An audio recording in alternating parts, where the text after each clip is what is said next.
Bismillahirrahmanirrahim. Assalamualaikum warahmatullahi wabarakatuh. Innal hamdalillah nahmaduhu wa nasta'inuhu wa nastaghfiruhu wa natubu ilaih. Wa na'udzu billahi min syururi anfusina wa sayyiati a'malina. May yahdihillahu fala mudilla lahu wa may yudlil fala hadiyalah.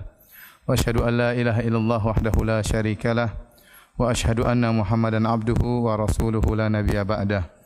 Ya ayyuhalladzina amanu taqullaha haqqa tuqatih wa la tamutunna illa wa antum muslimun.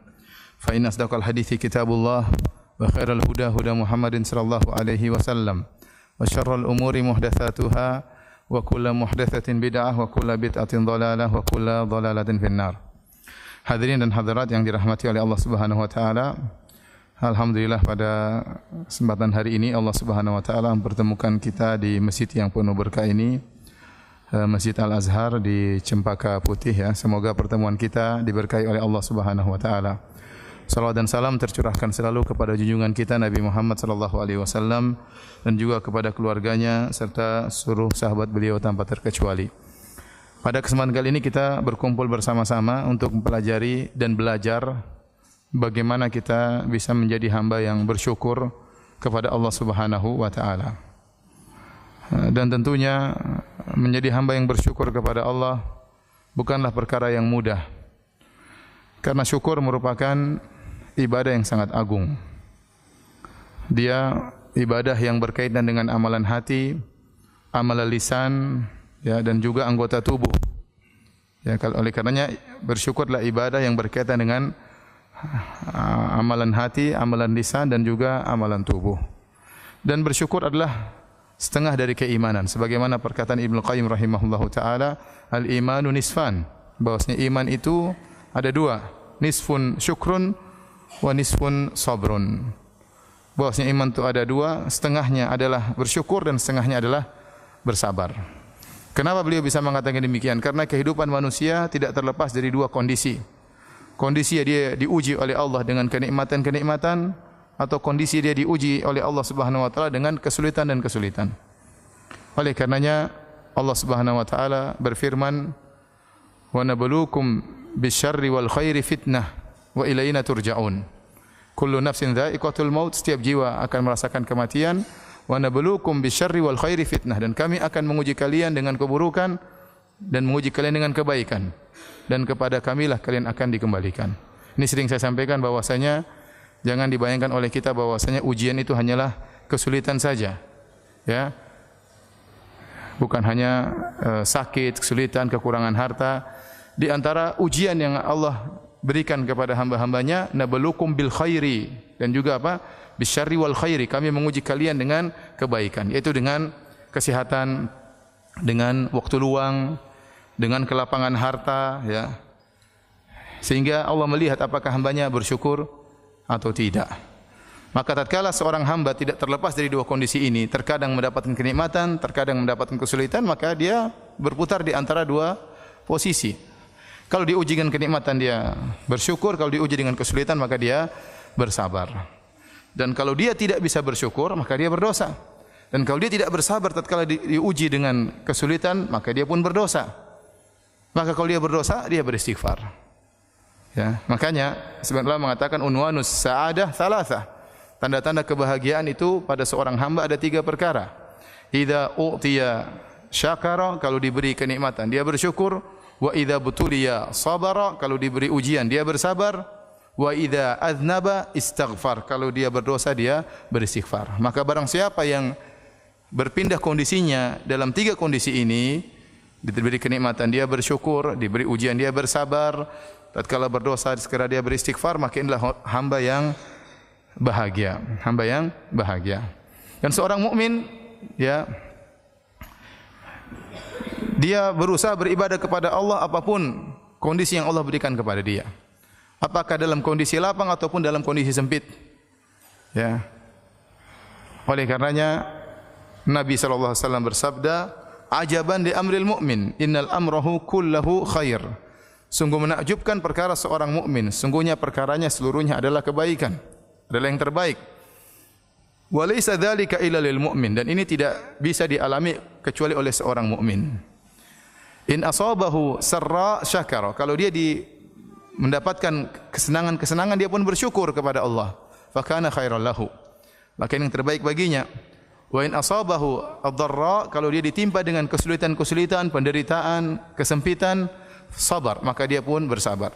Fa kana khairan lahu, dan ini adalah terbaik baginya. Ya, ini kondisi seorang mukmin yang sejati. Makanya saya ingatkan kepada diri saya dan kepada para hadirin, ya, masalah keimanan itu bukan cuma teori. Bukan cuma teori, masalah tauhid, masalah akidah bukan cuma teori, harus ada prakteknya. Bagaimana seorang kemudian hafal ayat-ayat, hafal hadis-hadis, sering ikut pengajian, tapi tatkala ada masalah sedikit dia tidak bersabar. Ada masalah sedikit mudah marah-marah, melemparkan kesalahan kepada orang. Ini namanya cuma sekedar teori, praktek enggak ada. Ya. Maka seorang mukmin yang sungguhnya kalau diberi kenikmatan dia bersyukur. Ada orang sering ikut pengajian tetapi waktunya bersyukur untuk bersedekah, membantu orang lain, tangannya terasa berat, hatinya terasa berat. Ini teorinya pintar tapi prakteknya tidak ada, ya. Oleh karenanya seorang berusaha menjadi seorang mukmin yang sungguhnya. Jika diberi kenikmatan dia bersyukur, kalau diberi ujian dia bersabar. Kalau dia bersalah dia beristighfar kepada Allah Subhanahu wa taala. Jadi intinya hamba diuji dengan kebaikan dan diuji dengan keburukan. Ya. Tetapi sebagaimana fitrah manusia, kalau kita diberi ujian oleh Allah dengan kebaikan atau keburukan, mending kita memilih diuji dengan apa? Dengan kebaikan. Disuruh milih jadi orang kaya bersyukur atau orang miskin bersabar, mending jadi apa? Mending kaya bersyukur, ya. Itu fitrah antum, ya. Ustaz juga demikian, ya. Kalau disuruh milih, ya mending saya pilih kaya bersyukur, ya, daripada miskin apa? Bersabar. Dan ini perkataan Mutarrif bin Abdullah rahimahullah. Beliau berkata, la an u'afa fa ashkur ahabbu ilayya min an ubtala fa asbir. Saya diberi kelapangan oleh Allah Subhanahu wa taala, dijauhkan dari kesulitan, kemudian saya bersyukur, lebih saya sukai daripada saya diuji kemudian saya bersabar, ya. Tetapi jadi masalahnya para hadirin hadirat, ya, kenapa tadi saya katakan ibadah syukur ibadah yang berat? Kenyataannya kebanyakan orang yang diuji dengan kemiskinan, dengan kesempitan, ya, dengan kesulitan, banyak yang lulus dari ujian tersebut. Mereka lebih mudah bersabar. Dan kebanyakan orang yang diuji dengan kekayaan, kelapangan, itu tidak bisa bersyukur. Mereka tidak lulus dalam ujian. Ini jadi masalahnya di situ. Makanya Nabi SAW mengatakan, ittala'tu ala al-jannah fawajadtu anna aktsara ahliha al-fuqara. Saya melihat kepada isi surga dan saya dapati kebanyakan penghuninya orang-orang miskin. Artinya apa? Menunjukkan banyak orang diuji dengan kesempitan, mereka lebih mudah bersyukur, lebih mudah bersabar. Mereka lulus dalam ujian. Dan ada orang-orang miskin tidak lulus dalam ujian, diuji dengan kemiskinan akhirnya merampok, diuji dengan kemiskinan akhirnya jual narkoba dan macam-macamnya. Tetapi kebanyakan orang diuji dengan kekayaan tidak bersyukur, ya. Lupa untuk banyak beribadah kepada Allah Subhanahu wa taala. Lupa bahwasanya setiap kenikmatan yang dia miliki akan diminta pertanggungjawaban oleh Allah Subhanahu wa taala. Tsumma la tus'alunna yauma idzin 'anil na'im. Sungguhnya kalian akan dimintai pertanggungjawaban atas segala nikmat yang kalian rasakan. Ya. Kalla innal insana la yatagha ar-ra'ahu istaghna. Sungguhnya manusia sungguh-sungguh akan melakukan perbuatan melampaui batas kapan? Ar-ra'ahu istaghna, tatkala dia merasa dirinya sudah berkecukupan sehingga dia lupa. Ya. Makanya saya ulangi lagi, kebanyakan orang diuji dengan kekayaan tidak lulus. Kebanyakan orang diuji dengan kemiskinan apa? Lulus. Saya tanya lagi sama antum. Antum pilih mana? Diuji dengan kekayaan atau dengan kemiskinan? Ini di masjid, ya, siapa tahu dikabulkan doanya. Diuji dengan apa? Dengan apa? Kekayaan. Masih ngeyel. Saya sudah jelaskan. Bahwasanya kebanyakan orang diuji dengan kekayaan tidak lulus. Kebanyakan orang diuji dengan kemiskinan apa? Lulus. Sekali lagi pertanyaannya. Pilih mana? Diuji dengan kekayaan atau dengan kemiskinan? Kekayaan. Tidak ada khilaf kayaknya. Kenyataannya para hadirin hadirat yang dirahmati Allah Subhanahu wa taala, menjadi orang bersyukur, apakah syukur dengan kekayaannya, syukur dengan kesehatannya, syukur dengan ilmunya, syukur dengan waktu lapangnya, ya. Ini tidak mudah. Ya.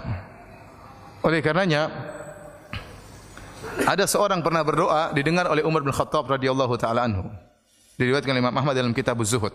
Dia berkata, "Allahumma ja'alni minal aqallin." Ya Allah, jadikanlah aku termasuk orang-orang yang sedikit. Umar bertanya, kenapa berdoa seperti itu? Maka dia menjelaskan orang-orang sedikit orang yang terbaik. Kata dia, bukankah Allah berfirman, wa ma amana ma'ahu illa qalil. Dan tidak beriman kepada Nabi Nuh kecuali apa?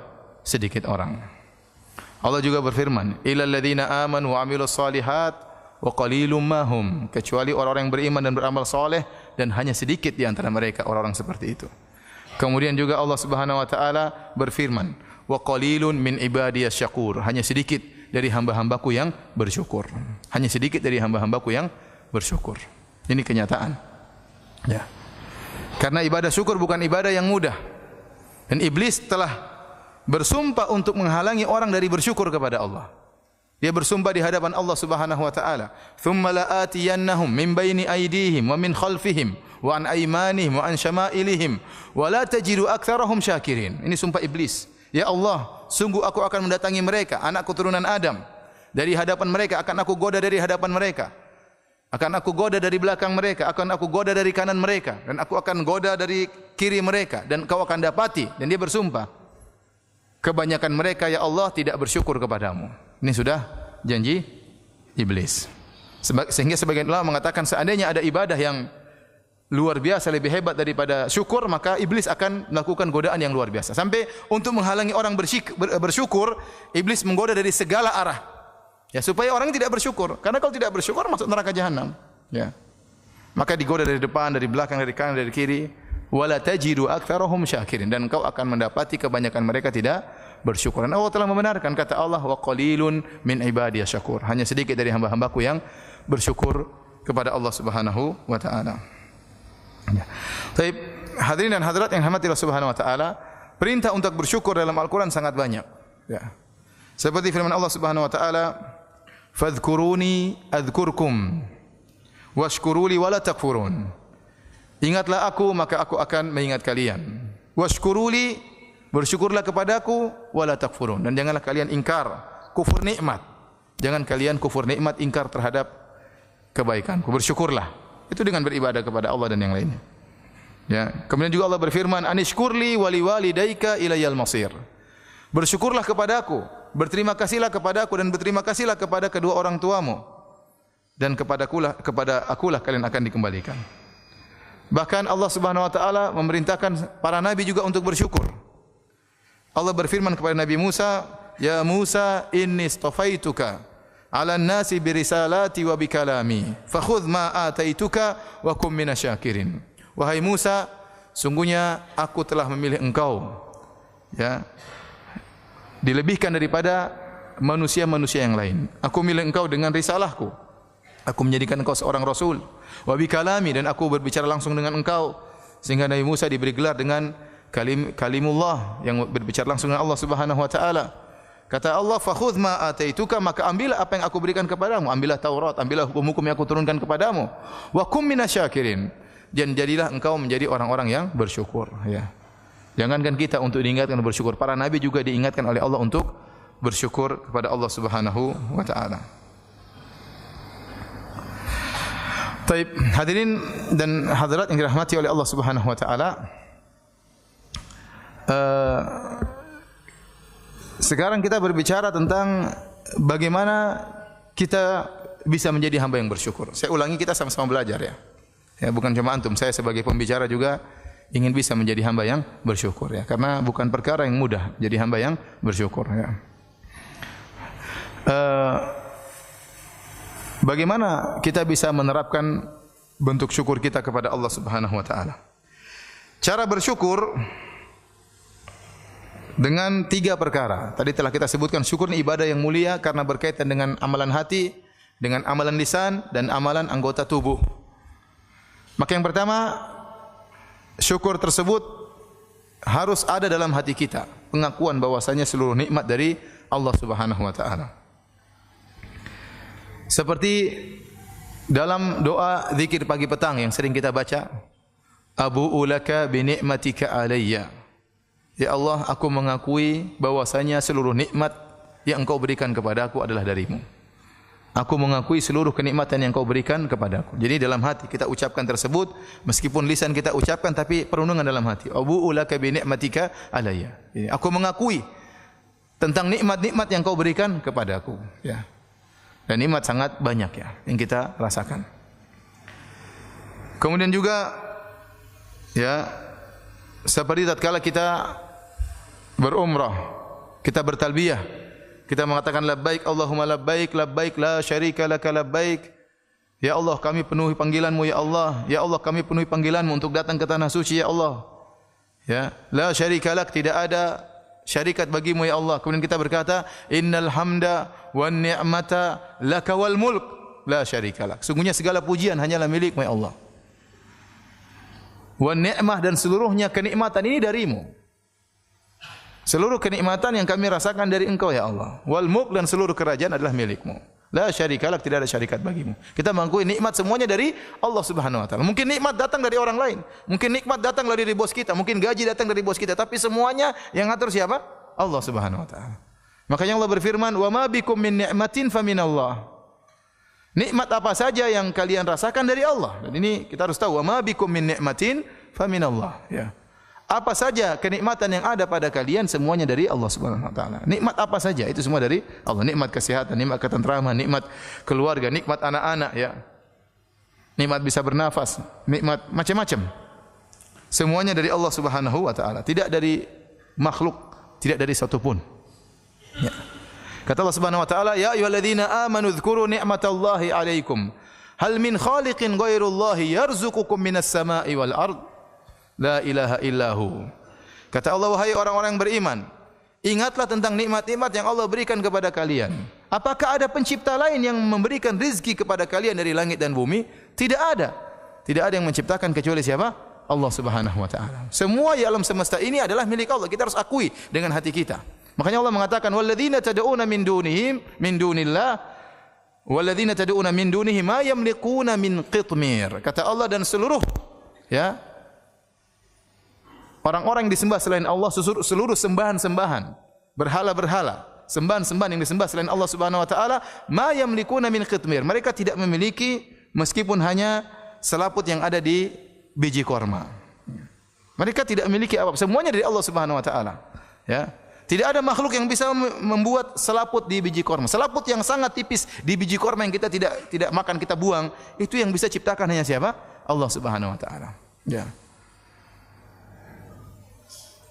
Kata Allah, "Falyanzuril insanu ila ta'amih, anna sababna al-ma'a sabba, thumma syaqaqna al-ardha syaqqa." Kata Allah, hendaknya seorang manusia melihat terhadap apa yang dia makan. Kita disuruh merenungkan. Nanti makan beras, makan buah apel, makan macam-macam. Dari mana? Ya. Semuanya dari Allah Subhanahu wa taala. Apel kita makan, bijinya dari mana? Biji dari Allah. Tanamnya di mana? Tanamnya di tanah Allah Subhanahu wa taala. Airnya dari mana? Air hujan dari Allah Subhanahu wa taala. Ya, yang membuat biji tersebut bisa mengeluarkan tunas kemudian membelah bumi, itu juga Allah. Tsumma syaqqaqnal arda syaqqa, kami yang belah bumi tersebut. Tidak ada sampai saat ini orang yang bisa menciptakan biji. Kata Allah, wal yakhluqu habbatan. Coba mereka ciptakan biji dalam hadis qudsi, ciptakan biji. Seluruh pakar alam semesta berkumpul, dunia ini seluruh pakar fisika, pakar biologi, ya, seluruh pakar-pakar ilmuwan berkumpul ciptakan biji, kalau taruh di tanah bisa tumbuh, enggak mungkin. Apalagi ciptakan telur kemudian taruh dieram sama ayam kemudian menetas. Orang Cina bisa bikin telur cuma bisa digoreng doang ya. Tapi kalau dieram menetas enggak ada yang kasih ruh siapa? Allah Subhanahu wa taala. Jangankan telur menetas, biji saja ditanam tumbuh enggak ada yang bisa. Ya, maka semuanya ini dari Allah Subhanahu wa taala. Wa ma bikum min ni'matin faminallah. Apa saja kenikmatan yang kalian rasakan semuanya dari Allah Subhanahu wa taala. Ini harus pengakuan dari hati kita. Ya. Setelah kita mengakui seluruh kenikmatan dari Allah Subhanahu wa taala, ini adalah ibadah hati ya. Maka bersyukur pula dengan lisan. Dengan lisan, dengan memuji Allah Subhanahu wa taala. Dengan memuji Allah Subhanahu. Di antaranya setelah selesai salat kita berzikir subhanallah, subhanallah, subhanallah 3 kali. Kemudian kita berzikir alhamdulillah, alhamdulillah, alhamdulillah. Dan saya berharap kita semua tatkala berzikir selepas salat ya, benar-benar serius merenungkan makna alhamdulillah, alhamdulillah, alhamdulillah. Ada nikmat tersendiri yang Allah berikan, bukan cuma nikmat tatkala kita salat. Setelah salat kita berzikir ada kenikmatan, Allah masukkan ya iman dalam hati kita tatkala kita mengatakan subhanallah sambil kita renungkan maha suci Allah. Betapa banyak orang mensifati Allah dengan sifat yang tidak benar, ya. Betapa banyak orang yang suudzon kepada Rabbnya. Betapa banyak orang mengatakan Allah punya anak dan macam-macamnya. Ya. Kita bilang subhanallah, maha suci Allah. Kemudian kita mengatakan alhamdulillah, segala puji hanya bagi Allah, segala nikmat dari Allah Subhanahu wa taala. Sambil kita mengatakan alhamdulillah, alhamdulillah, alhamdulillah, ini luar biasa keimanan yang kita rasakan. Jadi kita ucapkan dengan lisan kita sebagai bentuk syukur kita kepada Allah Subhanahu wa taala. Dan Allah adalah Rabb yang suka untuk dipuji. Ya. Oleh karenanya Nabi sallallahu alaihi wasallam ya berkata, "Liyattakhidh ahadukum qalban syakiran." Hendaknya salah seorang dari kalian menjadikan hatinya hati yang bersyukur. Senantiasa bersyukur dengan hati. Kemudian apa? Wa lisanan dzakiran. Dan lisan yang senantiasa berzikir sebagai bentuk bersyukur kepada Allah Subhanahu wa taala. Wa zaujatan tu'inuhu ala amril akhirah. Dan hendaknya mencari istri yang membantu dia dalam urusan apa? Akhirat. Di antara istri yang bisa membantu kita untuk urusan akhirat adalah istri yang pandai bersyukur. Istri yang pandai bersyukur. Dan saya sampaikan kepada para ibu-ibu baik yang hadir di kajian kita ataupun yang menonton langsung di Roja TV ya. Ibu-ibu hendaknya menjadi istri yang solehah yang membantu suaminya untuk pandai bersyukur. Ya. Karena posisi ibu-ibu sangat urgent dalam masalah syukur kepada Allah Subhanahu wa taala. Seorang suami bisa sangat pandai bersyukur karena istrinya, pengaruh istrinya. Dan seorang suami bisa menjadi tamak ya, hasrat dengan dunia tiada henti-hentinya juga terkadang karena istrinya. Oleh karena ibu-ibu hendaknya menjadi istri yang soleh yang bantu suami untuk bersyukur. Ustaz, kok Ustaz bisa nuduh para istri? Saya bukan nuduh, saya cerita kenyataan. Tentunya tidak semua ibu-ibu ya. Banyak ibu-ibu yang solehah, masya Allah ya, yang menyuruh suami untuk bersyukur, yang menahan suaminya jangan terlalu ngoyo dalam masalah dunia suamiku, jangan lupa beribadah, jangan lupa berdoa. Suaminya diingatkan, jangan lupa baca doa keluar rumah, jangan lupa doa naik pesawat. Ada istri-istri soleh, masya Allah. Ini nikmat kalau punya istri seperti ini. Alhamdulillah ya. Tapi ada sebagian istri membuat suaminya tidak bersyukur, membuat suaminya tamak. Ya. Kok bisa Ustaz? Contohnya bagaimana? Ya. Contohnya istrinya bilang sama suaminya, Mas beli mobil lagi Mas. Kita yang sudah punya mobil. Tapi mobil tetangga lebih bagus Mas, beli lagi. Tapi kita enggak punya uang sayangku. Enggak Mas, utang aja Mas. Kita bertawakal kepada Allah setelah itu. Utang bertawakal ya, utang. Akhirnya utang. Ya kalau suami sudah kejebak hutang akhirnya apa? Akhirnya susah ya. Tamak dia mencari harta karena untuk nutup utang ditagih-tagih orang. Padahal itu keperluan yang bukan urgen. Ya. Udah punya rumah, Mas, kita bikin rumah yang lebih besar Mas. Ya, akhirnya suaminya ikut-ikutan dan banyak suami yang nurut sama istri, banyak. Apalagi suami Indonesia banyak. Nurut. Akhirnya istrinya minta rumah baru, cari lagi berusaha bikin rumah yang lebih besar. Akhirnya habis waktunya, kapan bersyukurnya, kapan baca Qur'annya, kapan ngajinya, ya. Istrinya yang berpengaruh. Istrinya bergaul sama orang-orang kaya. Ya, kata orang kalau Anda ingin menjadi orang yang bahagia jangan sering bergaul sama orang kaya. Karena kalau Anda bergaul dengan orang kaya, menderita ya. Ketemu teman, HP-nya lebih bagus. Ketemu teman, mobilnya lebih bagus. Masuk ke rumah teman, rumahnya lebih apa? Bagus. Kayaknya menderita. Ente ingin bahagia main sama orang miskin. Temu enggak punya mobil. Alhamdulillah saya punya mobil. HP-nya HP jadul. Kita bersyukur HP saya lebih bagus ya. Nah, apalagi ibu-ibu. Kalau ibu-ibu sudah bergaul sama ibu-ibu yang kaya, ya, waduh. Dan sering terjadi ejek-ejekan di antara ibu-ibu. Ini sering terjadi. Sekali lagi ini bukan menuduh ya, tapi apa? Kenyataan. Tentu lagi tidak semua ibu-ibu, sebagian ibu-ibu. Ya. Saya tidak ingin mengumumkan dosa ya. Saya katakan sebagian ibu-ibu. Banyak ibu-ibu yang solehah ya.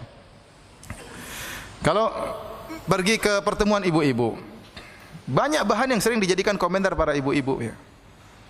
Itu ukhti itu kita itu ummu itu kalau setiap kita ketemu bajunya enggak pernah ganti ya. Jadi memang dia mungkin enggak punya, bajunya cuma 2 3 dan macam-macam. Baju dikomentari. Ya. Ketemu lagi orang pakai HP itu kok HP jadul masih kamu HP jadul masih dipakai zaman sekarang. Dia kan tersinggung seperti itu. Ya. Karena ibu-ibu hobi komentar ya. Ustaz aja dikomentari. Ini saya cerita kenyataan ya. Istri saya tiba-tiba, istri saya negur saya. Kamu tuh kok nggak pernah ganti baju? Ganti baju saya memang warnanya mirip-mirip ya. Karena ada ummahat yang lapor sama istri saya. Ustaz kok nggak pernah ganti baju? Kan tersinggung istrinya. Saya tidak tersinggung. Istri saya yang tersinggung, seakan-akan istri saya tidak perhatian sama saya. Karena baju saya coklat tua, coklat muda, warna gelap-gelap. Jadi orang yang matanya kurang jeli, akhirnya menyangka bajunya sama saja. Dan memang ada baju yang warnanya sama memang. Disangka bajunya itu-itu aja. Istri saya tersinggung. Akhirnya tiba di Madinah beli baju banyak banget ya. Biar enggak ada yang komentar katanya. Ya. Akhirnya apa kalau seorang ibu-ibu sudah dikomentari, yang dia pulang ke rumah, yang jadi korban suaminya, Mas, sepatu beli 2 dong, 3, sendal beli 2 atau 3. Kenapa? Saya malu, kemana-mana sendalnya itu-itu aja gitu. Dompet juga ganti, Mas, beli berapa gitu, kasihan. Ini akibat bergaul dengan orang kaya. Kalau istri sudah kena penyakit gini, bawa ke orang-orang miskin. Ya, kamu situ main sama orang miskin, biar bersyukur kepada Allah Subhanahu wa Ta'ala. Ingat ya, bukan berarti dilarang bergaul sama orang kaya. Tidak, kita bergaul dengan siapa saja, tapi seorang harus bisa menata hatinya. Harus bisa menata hatinya. Oleh karena dalam suatu ayat Allah mengatakan, ya ayyuhalladzina amanu la yaskhar qaumun min qaumin asa yakunu khairan minhum. Wahai orang yang beriman, janganlah sebagian kalian mengejek sebagian yang lain. Bisa jadi yang diejek lebih baik daripada yang mengejek. Kemudian kata Allah, wala nisaun min nisain. Dan jangan sebagian wanita mengejek wanita yang lain. Asa ayakunna khairan minhun. Bisa jadi yang diejek lebih baik daripada yang mengejek. Sebagian ulama berpendapat, Allah menyebutkan secara umum pertama, wahai orang yang beriman, jangan kalian mengejek. Setelah itu Allah menyebutkan, wahai para wanita. Padahal para wanita termasuk dari orang beriman, tetapi disebutkan secara khusus dalam kaidah dzikrul khas ba'dal am, penyebutan yang khusus setelah umum. Kenapa? Karena seringnya wanita sering mengejek. Ya.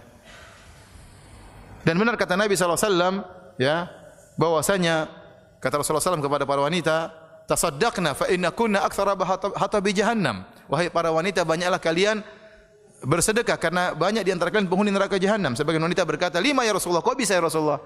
Kata Rasulullah SAW, li'anna kunna takfurnal ashir, karena kalian tidak berterima kasih kepada suami, tidak bersyukur kepada suami, nuntut terus kerjanya. Ya. Kemudian wa tukthirna la'nah, karena kalian sering melaknat, sering mengumpat. Sehingga wanita di antara wanita yang lain sering mengejek dalam banyak sisi. Sepatu diejek, HP diejek, dompet diejek, datang ke rumahnya kompro, rumahnya jorok, jadi bahan ejekan banyak. Anaknya enggak diurus, jadi wanita sering mengejek di antara mereka. Sehingga dikhususkan penyebutan mereka karena mereka seperti itu. Sehingga tatkala kemudian banyak melihat yang lebih bagus dari miliknya, baik HP-nya dan rumahnya, akhirnya pulang ke rumah suaminya disuruh untuk beli ini, beli anu, dituntut untuk beli macam-macam. Akhirnya istri tidak bersyukur, suaminya pun akhirnya tidak bersyukur. Makanya saya ingat kembali kepada ibu-ibu, hendaknya menjadi istri yang solehah. Ya, kata Nabi SAW, liyattakhid ahadukum qalban syakiran. Hendaknya salah seorang dari kalian menjadikan hatinya hati yang bersyukur, wa lisanan dzakiran, lisan yang senantiasa berzikir, wa zaujatan tu'inuhu ala amril akhirah, dan istri yang membantu dia untuk urusan akhirat. Jadi seorang istri berusaha untuk menjadikan suaminya sebagai suami yang qanaah, suami yang pandai bersyukur kepada Allah Subhanahu wa taala. Jadi kita disuruh untuk banyak berzikir sebagai bentuk bersyukur kepada Allah. Nabi SAW ya, dari bangun tidur sudah memuji Allah Subhanahu wa taala. Tatkala mau tidur juga memuji Allah Subhanahu wa taala. Di antara doa bangun tidur, Nabi berdoa, alhamdulillahi ahyana ba'da ma amatana wa ilaihin nusyur. Segala puji bagi Allah. Bangun tidur langsung memuji Allah. Jadi kita juga demikian. Bangun tidur langsung muji Allah, jangan lihat HP langsung. Bangun tidur langsung lihat WhatsApp, jangan. Bangun tidur puji dulu Allah. Alhamdulillahilladzi ahyana ba'da ma amatana wa ilaihin nusyur. Ya. Segala puji bagi Allah yang telah menghidupkan kita kembali. Ya. Setelah mematikan kita. Jadi tidur itu kematian. Kita enggak tahu kalau tidur bisa bangun atau tidak, ya. Makanya Rasulullah SAW waktu doa tidur beliau mengatakan, subhanakallahumma rabbi bika wada'tu jambi wa bika arfa'u in amsakta nafsi faghfir laha wa in arsaltaha fahfadha bima tahfadhu bihi ibadaka salihin. Ya Allah, dengan Engkau lah aku bisa meletakkan lambungku, bersyukur kepada Allah. Dan dengan sebab Engkau aku bisa mengangkat apa? Lambungku. Ini doa Nabi waktu mau tidur. In amsakta nafsi, kalau kau tahan jiwaku, kau tidak kembalikan lagi jiwaku, faghfirlah, maka ampunilah apa? Jiwaku. Wa in arsaltaha, kalau kau kembalikan jiwaku, fahfadhha bima, maka jagalah jiwaku sebagaimana engkau menjaga hamba-hambamu yang saleh. Ya. Tatkala kita bisa hidup kembali, ini nikmat dari Allah. Dalam doa yang lain, Nabi berdoa, alhamdulillahilladzi afani fi jasadi. Segala puji bagi Allah yang berikan aku kesehatan pada jasadku. Wa radda alayya ruhi, dan juga mengembalikan ruhku kepada aku. Wa adzina li bi dzikrihi, dan Allah mengizinkan aku untuk bisa berzikir kepadanya. Ini kita syukuri. Bangun alhamdulillah dalam kondisi sehat. Kemudian alhamdulillah roh masih bisa kembali, masih bisa beraktivitas, masih bisa ya berbuat baik kepada orang tua, kepada anak istri, masih bisa beribadah, masih bisa sujud, masih bisa istighfar. Banyak orang tidur enggak bisa bangun lagi. Wa adzina li bi dzikrihi, dan masih mengizinkan lisanku untuk berzikir kepada Allah. Ini doa bangun tidur. Mau tidur juga Nabi SAW memuji Allah Subhanahu wa taala. Di antara doa mau tidur Rasulullah SAW baca, yang dibaca oleh Nabi SAW, alhamdulillahilladzi at'amana wa saqana wa kafana wa awana wa kam mimman la kafiya lahu wa la mu'wi. Kata Nabi SAW, segala puji bagi Allah yang telah memberikan aku makan, telah memberikan aku minum, ya, telah mencukupkan aku, telah beri naungan rumah untuk aku tidur. Betapa banyak orang yang tidak ada yang memberi kecukupan kepadanya dan tidak ada naungan baginya. Nabi sebelum tidur masih ingat-ingat nikmat Allah Subhanahu wa taala. Hari ini alhamdulillah masih makan, masih kenyang, masih bisa minum. Ya, alhamdulillah masih bisa tidur di rumah. Banyak orang enggak punya rumah, tidur di mana bingung ya. Ya, masih ada yang menaungi. Ini Nabi SAW muji Allah Subhanahu wa taala sebelum tidur. Bangun tidur muji Allah, sebelum tidur juga muji Allah Subhanahu wa taala. Dan Allah Subhanahu wa taala adalah Rabb kita yang suka untuk dipuji, dipuji oleh hamba-hambanya. Makanya dalam hadis, innallaha la yarda an 'abdihi idza an ya'kula akalah fayahmadahu 'alaiha atau an yashraba syarbah fayahmadahu 'alaiha. Sungguhnya Allah ridha kepada seorang hamba jika dia makan makanan maka dia pun memuji Allah, dan jika dia minum minuman maka dia pun muji Allah Subhanahu wa taala. Apa doa kita kalau setelah makan dan minum? Alhamdulillahilladzi at'amani. Kemudian apa doanya? Alhamdulillahilladzi at'amana wa saqana wa ja'alna minal muslimin. Hadisnya sahih atau dhaif? Alhamdulilladzi at'amani hadzal ta'am wa razaqanihi min ghairi haulin minni wala quwwah. Kalau antum baca doa ini dalam hadis yang sahih, maknanya indah. Segala puji bagi Allah yang telah memberikan aku rizki ini, baik makanan maupun minuman. Min ghairi haulin minni wala quwwah, tanpa ada usaha, tanpa ada kekuatan dariku. Semuanya murni dari siapa? Dari Allah Subhanahu wa taala. Ya. Ya, ada sebagian ustaz cerita anaknya habis makan baca doa ini. Sudah hafal, masih kecil di Madinah.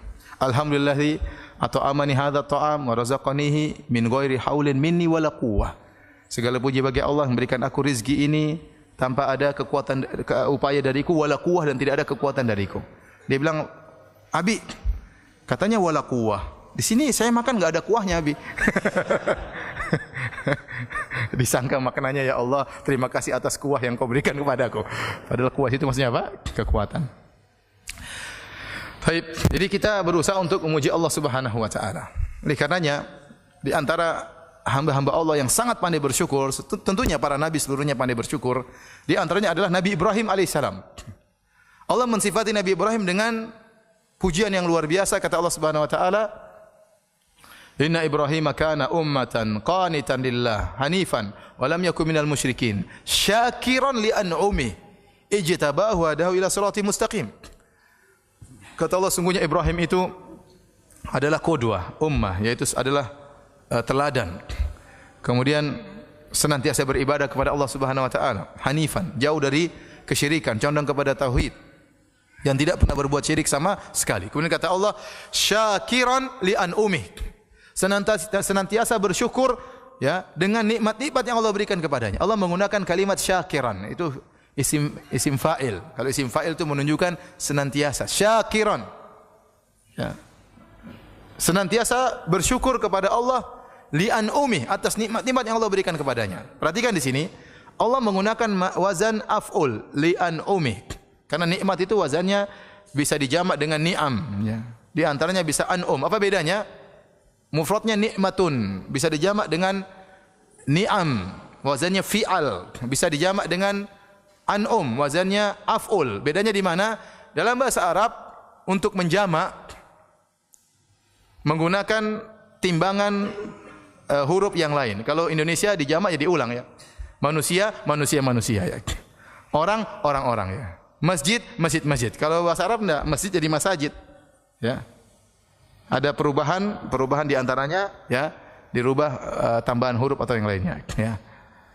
Jadi kalau menerjemahkan bahasa Arab terkadang jadi panjang banget, ya. Karena kalau sudah jamak jadi apa? Diulang, ya. Kereta ya kereta ya. Pertolongan, jadi panjang. Nah, kalau orang Arab ni'mah mufradnya kata tunggal bisa dirubah menjadi ni'am atau an'um. Nah, kalau apa bedanya? Jadi dirubah dengan jamak taksir, ya. Jamak taksir bisa dua makna. Ada namanya jam'ul kasrah, ada nama jam'ul qillah. Jam'ul kasrah itu timbangan huruf yang menunjukkan benda tersebut banyak, lebih dari 10. Adapun jam'ul qillah itu timbangan huruf yang menunjukkan benda tersebut banyak tapi kurang dari 10. Namanya jam'ul qillah. Dan Allah tatkala menunjukkan Nabi Ibrahim alaihissalam bersyukur, Allah menggunakan syakiran li an'umih. Yaitu dia senantiasa bersyukur li an'umih yang menunjukkan jam'ul qillah, jamak yang menunjukkan nikmat tersebut antara 3 sampai 9. Sedikit. Sehingga Imam Syaukani rahimahullah dalam kitabnya Fathul Qadir tatkala mengomentari ayat ini, beliau berkata Nabi Ibrahim alaihissalam, ya, senantiasa bersyukur kepada Allah bahkan pada nikmat-nikmat yang sedikit. Bukan hanya nikmat-nikmat besar yang dia syukuri kepada Allah, nikmat-nikmat yang sedikit yang mungkin terkadang kita lalaikan itu disyukuri oleh Nabi Ibrahim alaihissalam. Jadi seluruh nikmat yang dia rasakan dia syukur kepada Allah Subhanahu wa taala. Kita kalau mensyukuri nikmat-nikmat besar sering, atau dapat proyek besar kita masyaallah alhamdulillah bersyukur kepada Allah Subhanahu wa taala, ya. Tahu-tahu alhamdulillah tadinya bujangan kemudian menikah, oh alhamdulillah dapat istri, bersyukur kepada Allah Subhanahu wa taala, ya. Tahu-tahu ada pengumuman bisa naik haji, bersyukur kepada Allah. Ini biasa orang bersyukur nikmat yang besar. Jadi masalah, bisakah kita bersyukur dengan nikmat-nikmat yang sedikit? Harus kita latih diri kita. Nikmat sedikit yang mungkin anggap sedikit makan. Ini padahal bukan nikmat sepele, ya. Makan, ada makanan bisa mengenyangkan, itu nikmat yang luar biasa. Ya, Nabi Ibrahim alaihissalam terhadap nikmat-nikmat yang sedikit dia bersyukur kepada Allah, apalagi terhadap nikmat-nikmat yang besar. Sering kita lupa kalau kita dapat nikmat-nikmat yang sedikit, ya. Kita sering lupa seakan-akan kita bisa bernapas ini memang sudah tugas dari Allah Subhanahu wa taala. Padahal itu nikmat, ya. Bisa melihat, bisa memandang, bisa mendengar, seakan-akan itu bukan nikmat, padahal itu nikmat. Nikmat yang luar biasa. Tapi sering kita lupa untuk bersyukur kepada Allah Subhanahu wa taala. Sebenarnya Allah mengatakan kalau Anda ingin tahu bagaimana nikmat memandang, sekali-sekali bangun tidur kemudian tutup mata Anda, bangun tidur tutup mata, kemudian jalanlah menuju ke kamar mandi. Coba tanpa melihat, kan susah. Masuk kamar mandi kemudian cari odol di mana, cari sabun di mana, ya, handuk di mana, ya. Setengah mati, enggak gampang. Kehilangan pandangan itu tidak adalah musibah yang besar. Padahal kita alhamdulillah senantiasa mau lihat kapan mau lihat, mendengar kapan mendengar, mau berbicara, ya. Kemarin saya ketemu dengan sebagian ikhwan, subhanallah masih umur 41, kena gula kemudian kena stroke. Alhamdulillah stroke-nya sudah sembuh tapi masih ada atharnya. Dia berbicara dengan saya, berusaha menjelaskan, susah dia jelaskan. Kenapa lisannya enggak bisa lurus lagi? Ngomongnya susah banget. Benar kita bicara enak, ngomong apa aja bisa. Dia mau bicara sudah susah. Kenapa? Dulu dia bicara dengan mudah. Allah cabut nikmat tersebut, sudah susah dia mengungkapkan sesuatu. Oleh karena para hadirin, ya, lihat Nabi Ibrahim alaihissalam bersyukur dengan segala nikmat yang Allah berikan kepada dia. Minimal kita dalam hati kita, ya, bahwasanya Allah berikan kita berbagai macam kenikmatan. Taib, jadi kita bersyukur kepada Allah dengan lisan kita, memuji Allah Subhanahu wa taala, ya. Sering kita mengatakan alhamdulillah, alhamdulillah ala kulli hal. Ya, subhanallah bihamdihi. Ya, itu di antara makna subhanallah bihamdihi, maha suci Allah disertai dengan memujinya. Subhanallah bihamdihi itu maksudnya apa? Maha suci Allah disertai dengan pujian. Wa bihamdihi itu kita memuji siapa? Allah Subhanahu wa taala. Taib. Kemudian Di antara bentuk bersyukur kepada Allah, bersyukur dengan anggota tubuh. Bersyukur dengan anggota tubuh. Caranya bagaimana? Dengan beribadah kepada Allah Subhanahu wa taala. Dengan beribadah kepada Allah Subhanahu wa taala. Ya, sebelum kita menyampaikan masalah ini, ada satu perkataan Syekh Utsaimin dalam kitabnya Syarhul Mumti' ya, tentang masalah bersyukur kepada Allah, memuji Allah Subhanahu wa taala, ya. Betapa sering kita lupa dengan nikmat-nikmat Allah Subhanahu wa taala sehingga kita tidak bisa bersyukur dengan sebaik-baiknya. Kata beliau, apa hikmah tatkala kita keluar dari toilet kemudian kita mengatakan ghufranaka. Kalau kita keluar dari toilet apa doanya? Ghufranaka. Doa yang lain? Apa? Hadis dhaif lagi ya. Kita keluar dari toilet kita bilang ghufranaka. Ya Allah, ampunanmu ya Allah. Kata Syekh Utsaimin, kenapa? Karena kita mengaku kepada Allah, ya Allah, aku tidak mampu bersyukur kepadamu dengan sesungguhnya. Ya, kenapa? Kita bisa dibuat buang air itu nikmat. Seandainya kotoran tersebut tidak bisa keluar, maka itu sangat penderitaan yang luar biasa. Ya. Ternyata kita bisa masuk ke toilet, bisa buang air. Ini nikmat yang luar biasa, sering kita lupakan. Sehingga kita mengatakan, ya Allah, ampunanmu ya Allah. Ya. Karena kita tidak mampu bersyukur kepada Allah dengan semestinya. Kalau mau setiap nikmat kita bersyukur, kita tidak bakalan mampu. Ya.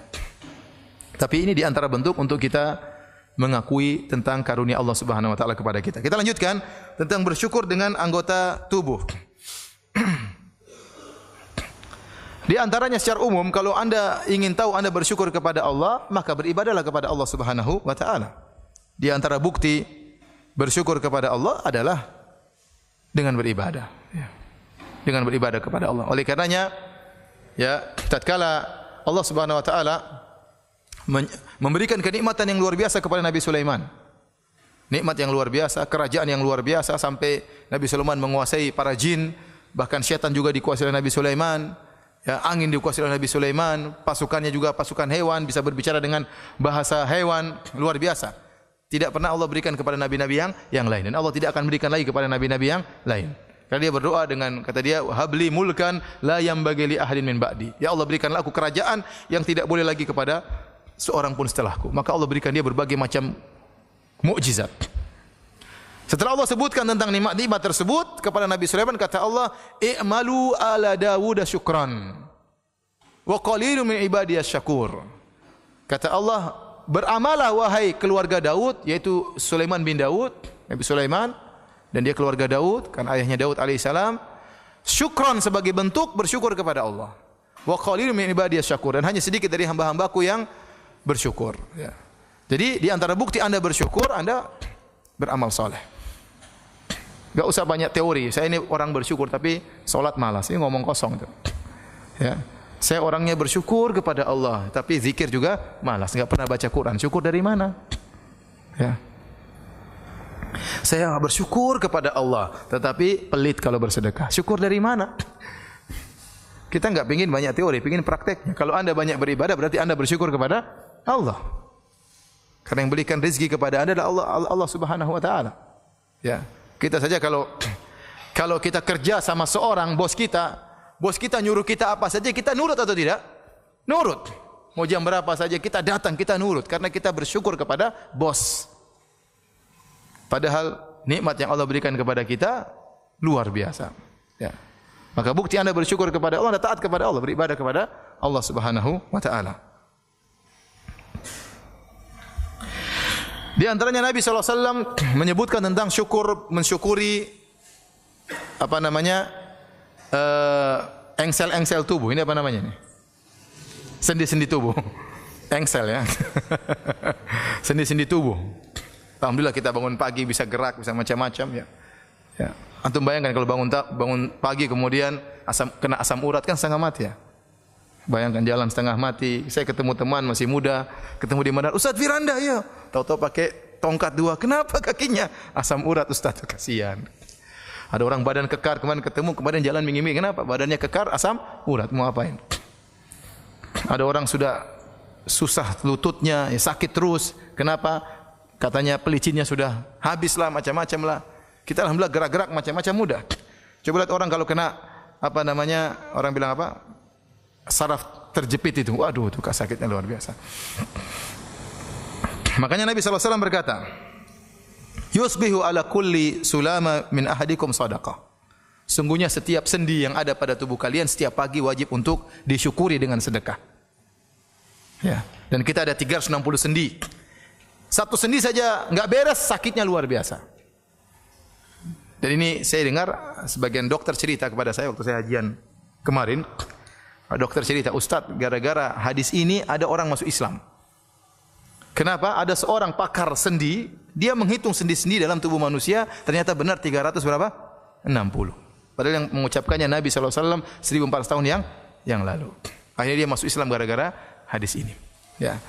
Jadi satu sendi saja enggak beres, kita menderita dan sakitnya luar biasa. Maka kata Nabi, setiap sendi dari 360 sendi wajib untuk disedekahkan sebagai bentuk syukur kepada Allah Subhanahu wa taala. Kemudian Nabi menjelaskan cara bersyukur seperti apa? Kullu tahmidatin shadaqah. Kullu tasbihatin shadaqah. Bertasbih itu sedekah sebagai bentuk syukur kepada sendi. Memuji Allah juga sedekah. Kullu tahlilatin la ilaha illallah juga sedekah. Kullu takbiratin sedekah. Setiap bertakbir sedekah. Amrun bil ma'ruf sedekah. Menyeru orang kepada kebaikan sedekah. Wa nahyun 'anil munkar, mencegah orang dari perbuatan munkar juga sedekah. Kemudian kata Nabi, wa yujzi an dzalika rak'atani yarka'uhuma minadh-dhuha. Dan cukup mewakili itu seluruhnya dengan salat 2 rakaat di waktu apa? Duha. Itu sebagai bentuk syukur Anda kepada Allah. Jadi syukur beribadah kepada Allah Subhanahu wa taala. Semakin Anda banyak bersyukur, banyak beribadah, Anda membuktikan Anda banyak bersyukur. Makanya Nabi SAW waktu salat sampai kakinya bengkak. Ya, maka istrinya bertanya, "Ya Rasulullah, Anda salat sampai seperti ini?" Ya, hatta tatawarram qadamah, sampai keduanya kakinya bengkak, pecah-pecah. Kata Nabi sallallahu alaihi wasallam, "Afala akunu abdan syakuran?" Kenapa aku tidak menjadi hamba yang bersyukur kepada Allah Subhanahu wa taala? Jadi, saya ingatkan kepada hadirin dan hadirat, ya, bukti yang paling nyata Anda bersyukur adalah dengan beribadah. Ya, Anda bersyukur dengan hati, iya, itu penting. Dengan mengakui segala nikmat dari Allah Subhanahu wa taala. Bersyukur dengan lisan, dengan memujinya, itu juga penting. Yang paling penting praktek dengan ibadah. Ibadah apa saja? Ya, berbakti kepada orang tua berarti Anda bersyukur kepada orang tua dan bersyukur kepada Allah karena Allah yang suruh Anda berbakti kepada kedua orang tua. Bersedekah, salat malam, salat duha, salat berjamaah, bersyukur kepada Allah. Mumpung Anda masih bisa berjalan, langkahkanlah kaki Anda menuju ke masjid untuk salat berjamaah, ya. Di antara bentuk bersyukur kepada Allah adalah sujud syukur. Sujud syukur. Kalau kita mendapatkan kenikmatan yang luar biasa, kita sujud syukur, berterima kasih kepada Allah Subhanahu wa taala. Dalam hadis yang dihasankan oleh Syekh Albani rahimahullahu taala, an Abi Bakrah, dari sahabat Abi Bakrah radhiyallahu anhu, qala, beliau berkata, "Kana Rasulullah sallallahu alaihi wasallam idza ja'ahu amrun sururan aw yusarru bihi kharra sajidan syakiran lillah." Kalau Nabi didatangkan kabar yang menggembirakan beliau, amru sururin au busyira bihi, dalam riwayat perkara yang membuat beliau gembira atau kabar gembira yang menyenangkan hati beliau, kharra sajidan syakiran lillah, maka beliau pun langsung sujud syukur kepada Allah Subhanahu wa taala. Oleh karenanya pendapat yang kuat dalam masalah sujud syukur tidak diwajibkan untuk bersuci.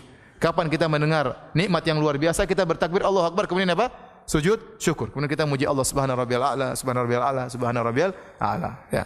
Kapan saja.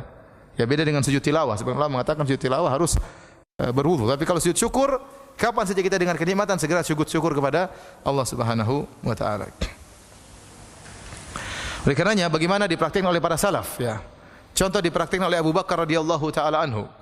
Abu Bakar radhiyallahu anhu tatkala sampai kabar kepada beliau tentang wafatnya atau tewasnya Musailimah al-Kadzdzab, Musailimah yang pernah mengaku sebagai nabi, dan terjadi peperangan antara kaum muslimin dengan pasukannya Musailimah, nabi palsu, dan banyak kaum muslimin yang terbunuh tatkala itu, ya. Maka begitu dengar Musailimah telah tewas, Abu Bakar pun sujud bersyukur kepada Allah Subhanahu wa taala.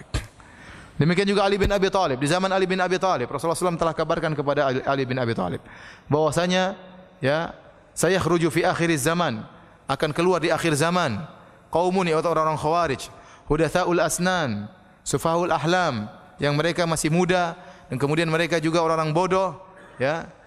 Kemudian apa? Yamrukuna minad din kama yamrukus sahmu minar ramiyah. Mereka keluar dari agama seperti keluarnya anak panah yang menembus hewan buruan.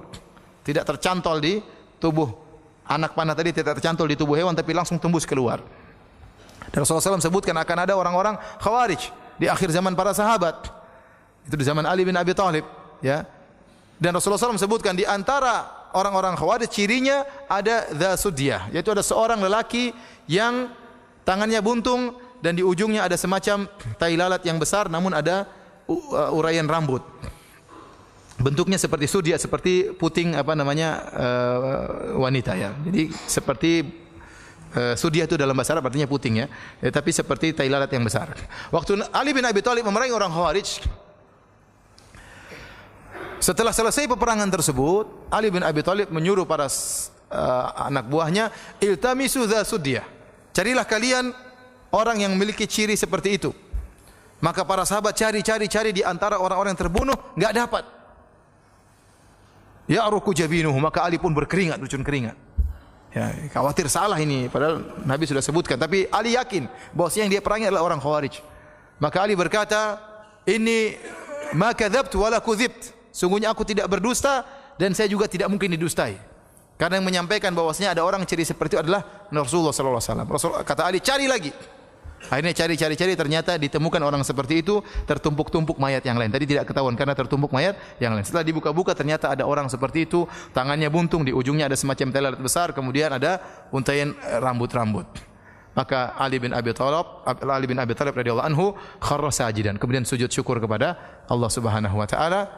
Ternyata dia sudah benar memerangi orang-orang Khawarij tersebut. Demikian juga disebutkan Hasan al-Basri waktu mendengar kabar tentang terbunuhnya Hajjaj bin Yusuf Ats-Tsaqafi, dia pun sujud syukur karena Hajjaj bin Yusuf Ats-Tsaqafi orang yang kejam, membunuh para ulama ya, memerangi para ulama, menyiksa. Waktu dia meninggal, langsung Hasan al-Basri sujud syukur kepada Allah Subhanahu wa taala. Taib hadirin dan hadirat yang dirahmati Allah Subhanahu wa taala, sekarang kita akan bahas ya, apa sih perkara-perkara yang bisa membantu kita untuk bersyukur kepada Allah Subhanahu wa taala. Perkara-perkara yang bisa membantu kita untuk bisa bersyukur kepada Allah Subhanahu wa taala. Di antaranya yang pertama, sebagaimana dalam hadis yang masyhur, yaitu dalam masalah dunia suruh lihat ke bawah, jangan lihat ke atas. Rasulullah SAW bersabda dalam hadis Abu Hurairah radhiyallahu anhu, ya, riwayat Tirmidzi, kata Nabi SAW, "Unzuru ila man huwa asfala minkum, wa la tanzuru ila man huwa fawqakum, fa innahu ajdaru alla tasdaru ni'matallahi alaikum." Kata Nabi SAW, lihatlah dalam masalah dunia, lihatlah ke bawah orang yang lebih rendah dari kalian, dan jangan lihat ke atas. Nabi larang, jangan lihat ke atas. Nabi larang. Ini bukan anjuran, larang. Kata Nabi, "Wa la tanzuru", jangan lihat ke atas. Fa innahu ajdaru alla tasdaru ni'matallahi alaikum. Kalau kalian lihat ke bawah, kalian tidak akan pernah meremehkan nikmat Allah Subhanahu wa taala. Maka seorang dalam masalah dunia hendaknya lihat ke bawah, jangan lihat ke atas. Kalau lihat ke atas, dia tidak akan pernah bahagia. Dia tidak akan pernah qanaah, dia tidak akan pernah bersyukur karena lihat ke atas terus, tidak pernah puas dengan nikmat Allah. Maka suruh lihat ke bawah. Bagaimanapun kondisi kita, ikhwan dan akhwat, bapak dan ibu yang dirahmati Allah Subhanahu wa taala, bagaimanapun sulitnya kondisi kita, pasti ada orang lebih sulit daripada kita. Pasti ada orang lebih sulit daripada kita. Kalau Anda punya mobil butut, bersyukurlah kepada Allah Subhanahu wa taala. Masih banyak orang tidak punya mobil. Anda tidak punya mobil, hanya punya motor, bersyukurlah kepada Allah. Masih banyak orang tidak punya motor, masih naik sepeda. Anda punya sepeda, bersyukurlah kepada Allah. Masih banyak orang tidak punya sepeda, jalan kaki. Anda tidak punya sepeda, ya, hanya berjalan kaki, bersyukurlah kepada Allah. Masih banyak orang tidak bisa jalan. Ya. Oleh karenanya, bagaimanapun kondisi orang, kalau lihat ke bawah dia akan bersyukur kepada Allah Subhanahu wa taala. Tapi kalau lihat ke atas, masalah dunia tidak akan pernah berhenti. Manusia tidak ada titik klimaks dalam mencari harta, tidak ada titik klimaks dalam mencari kepuasan. Sudah punya rumah, ingin punya rumah banyak lagi. Sudah punya mobil, ingin punya mobil banyak lagi. Ini sifat manusia. Kata Nabi sallallahu alaihi wasallam, "Lau kana li ibni Adam wadiyani min dhahab, labtaghu thalithan. Wa ma yamla'u jawfa ila turab." Seandainya anak Adam memiliki 2 lembah emas, dia akan mencari lembah yang ketiga, dan dia tidak akan berhenti kecuali setelah mulutnya dipenuhi dengan pasir. Udah mati baru selesai. Selama dia masih hidup dia tamak. Dan kita mendapati beberapa orang sudah tua, harusnya orang ini istirahat beribadah kepada Allah. Sudah kaya, seandainya dia tua miskin, ya mungkin kita tanggung jawab sebagai kepala rumah tangga. Ini udah tua, udah punya kekayaan, masih saja sibuk urusan dunia, tidak berhenti-berhenti. Menyedihkan. Kapan dia sisihkan waktu untuk beribadah kepada Allah Subhanahu wa taala? Tidak akan ada kepuasan, tamak terus. Kata Allah Subhanahu wa taala, alhaakumut takatsur. Kata Allah, alhaakumut takatsur hatta zurtumul maqabir. Kalian telah dibuat lalai oleh at-takatsur. Apa itu at-takatsur yang membuat manusia lalai? At-takatsur artinya berlomba-lomba untuk saling banyak-banyakan. Ini membuat kita lalai. Seorang sudah punya rumah, pingin punya rumah besar. Kalau memang dia pingin punya rumah lebih besar karena ada keperluan, anaknya tambah banyak, istrinya tambah banyak, ya nggak jadi masalah. Ini anaknya 2, istrinya cuma 1, terus mau rumah besar-besar, ngapain? Karena untuk membangun rumah ini benar-benar melalaikan. Antum kira bangun rumah enggak lalai? Melalaikan. Pertama cari tanah dulu, putar-putar sana sini, belum tentu dapat.